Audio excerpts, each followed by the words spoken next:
And more rain on the way. That's a guarantee. And this disturbance that is going to be monitored by the National Hurricane Center with that official outlook there, about 10 to 20% chance of development over the next 2 to 7 days.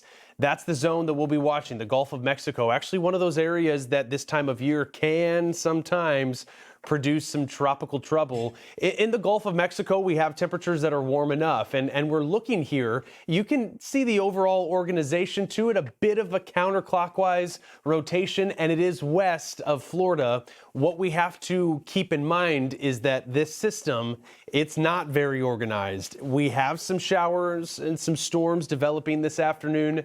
As this overall disorganized area of weather, this disturbed area of weather, drifts off to the east, it's going to be approaching the western coast of the peninsula of Florida, and that could lead to some gusty weather, gusty winds, very rainy conditions. A lot of what we've seen, at least recently, just this past weekend, through the Carolinas. Now it's Florida that's going to be in the crosshairs here.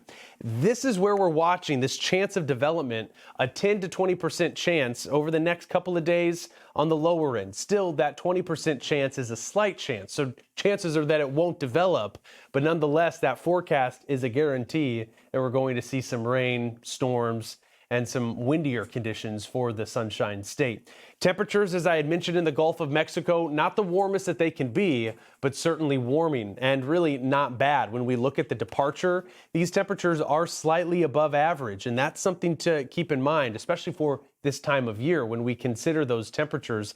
Low 80s through the central Gulf of Mexico, a little closer to the shore. We're still having that land interaction, and we have temperatures in the upper 70s. But even those temperatures, warm enough to at least marginally support some tropical development. Areas along the immediate coast, slightly below average, but when we talk about the departure, generally speaking, Bridget, here, we do have those warmer sea surface temperatures. One of the things, though, that could limit the development will be this, a highly sheared environment, anywhere between, medium to high shear, that would keep things from really getting going in the Gulf of Mexico, which is some good news, but we got to plan for some rain and storms in Florida.